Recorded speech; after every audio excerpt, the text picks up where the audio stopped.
The broader crypto community has reignited the debate about XRP being inflationary or deflationary amid a recent post about the sheer number of XRP burned by the XRP Ledger.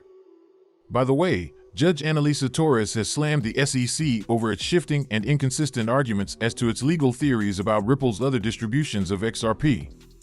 Moreover, renowned analyst Greg has made a bold prediction regarding XRP, but can the asset rally to $3 or $4.50 following the breakout and retest of a multi-month trend line?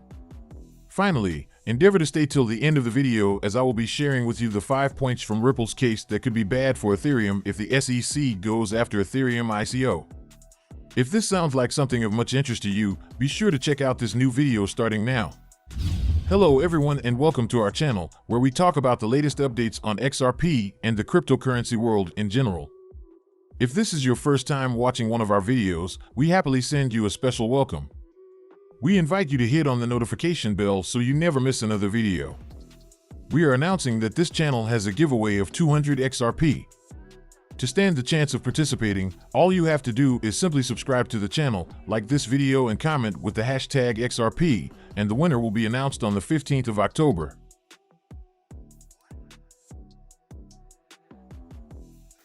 In a recent tweet, the renowned crypto author Panos Mekras proclaimed, XRP is deflationary. He made the remark following an XRPL ambassador's post indicating that the XRP Ledger has burned 11.6 million XRP tokens since inception. However, an X-user responded to Mekras' claim with an alternative perspective. The commenter argued that while XRP might be deflationary regarding the total existing XRP, it could appear inflationary to holders. The reasoning behind this perspective was that price tracking resources measure XRP's market capitalization using its circulating supply. According to the commenter, as long as Ripple continues to release XRP on the open market, there is an illusion of inflation.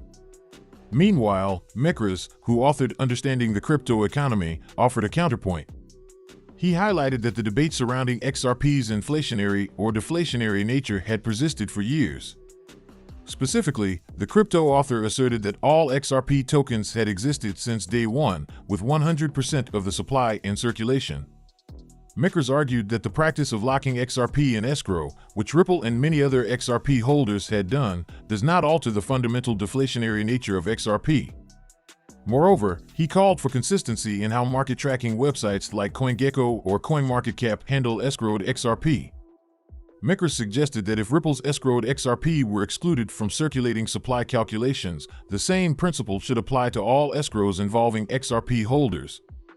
Otherwise, it makes no sense, the crypto author concluded. It is important to note that, unlike other tokens, the XRPL's burn mechanism was not implemented to make XRP deflationary. Instead, it exists to mitigate the risks of spam transactions on the network. However, it continues to reduce XRP's supply, contributing to the deflationary trend. According to data from tracking websites, XRP's current market valuation is $27.8 billion based on an acclaimed circulating supply of 53 billion XRP. However, the tracking websites have another metric accounting for a coin's total supply, fully diluted valuation. Given XRP's total supply of 100 billion tokens, its FDV is $52 billions.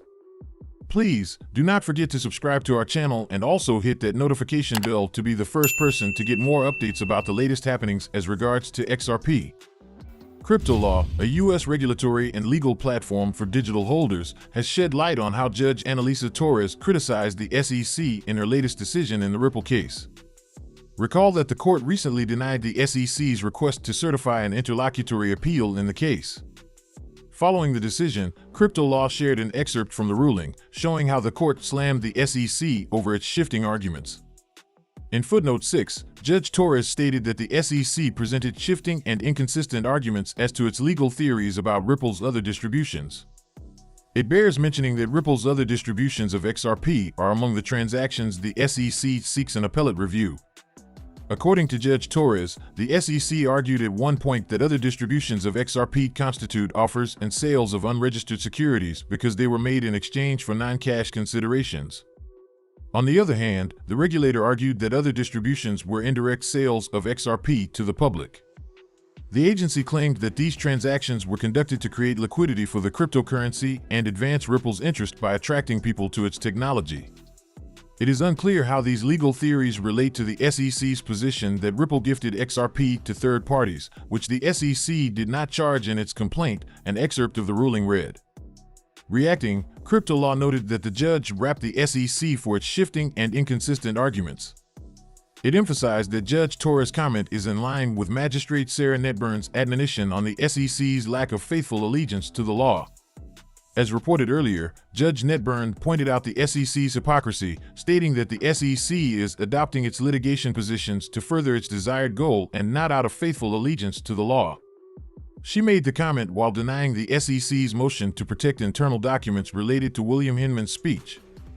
Furthermore, taking to X, YRAG shared points from a technical analysis of XRP's weekly volume profile visible range chart, shedding light on the asset's potential future trajectory. According to the analyst, two crucial markers stand out within the VPVR, the value area high and the low value area. These two areas are significant points of interest for XRP on its journey to greater heights. He noted that VAH signifies the highest price level within the 70% total value area, while VAL represents the lowest price within this range. Presently, VAH rests at approximately 55 cents, signifying a significant resistance level, while VAL hovers around 14 cents. YRAG's analysis paints a bullish picture for XRP, as he asserts that the asset broken free from a multi-month trend line also successfully retested the breakout. He believes this retest sets the stage for a potentially substantial upward movement in XRP's price. Notably, this multi-month downward trend line formed when XRP plummeted from the $1.96 high in April 2021. The trend line persisted until July this year. XRP broke above it on July 13th following the lawsuit victory. However, amid the correction, the asset has now retested the trend line.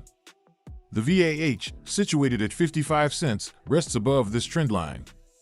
YRAG believes XRP needs to solidify a position above VAH. He also emphasized that surpassing the $1 mark in weekly candle closures carries structural and psychological significance for XRP.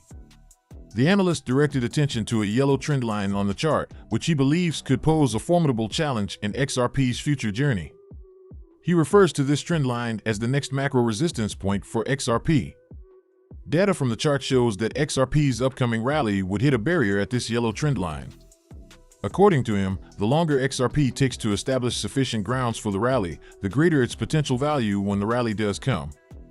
Interestingly, should XRP engineer the upcoming rally sooner, it could face the next macro resistance at $3, representing the next hurdle to the rally. However, if XRP takes longer to rally, the next macro resistance would stand at $4.50. YRAG addressed the XRP community, urging them to stay resolute. He pointed out that the next time XRP closes above $1 might indicate the end of XRP trading below $1 monthly. With XRP's current value at 52 cents, hitting $4.50 would necessitate a 761% rally. Now to our main focus for the day. What are the 5 points from Ripple's case that could be bad for Ethereum if the SEC goes after Ethereum ICO? Please, do not forget to subscribe to our channel and also hit that notification bell to be the first person to get more updates about the latest happenings as regards to XRP. As the crypto community continues to comment on Ethereum's ICO, top XRP community member Ashley Prosper has highlighted 5 points that could be detrimental to Ethereum investors if the SEC ever decides to go after Ethereum's early sales. It bears mentioning that the points are from the recent court ruling in the SEC versus Ripple lawsuit.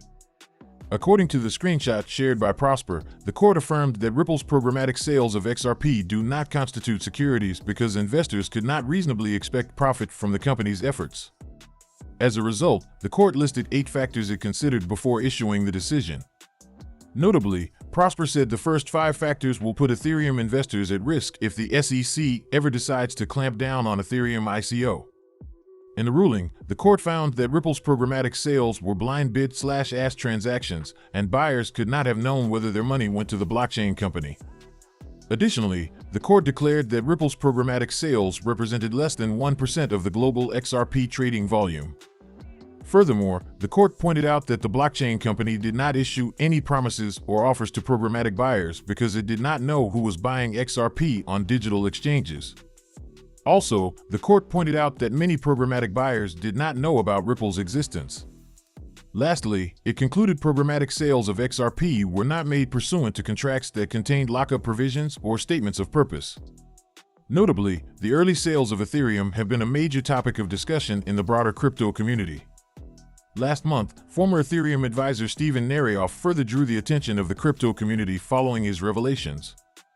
Narioff hinted at the challenge of identifying the number of buyers of Ethereum ICO, thus stirring speculations that some whales might be hiding their position. Following Narioff's disclosure, there have been a series of allegations about Ethereum ICO. One of the allegations includes claims that the Ethereum team violated the ICO's terms of service. Moreover, a viral audio of Ethereum co-founder Joseph Lubin also piles further pressure on the cryptocurrency.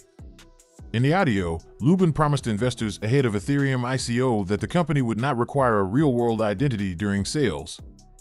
He also promised investors that they could participate in Ethereum ICO using different identities to make disguise easier. Make sure you like the video, don't forget to subscribe and hit the notification bell. This really helps me with the YouTube algorithm. Also, you can help enlighten others just like you have been enlightened by sharing this video to as many people as possible. Let's get this news everywhere, guys. If you are a true cryptocurrency fan, don't miss any of our content. See you tomorrow to talk about the latest news that concerns us all as a community.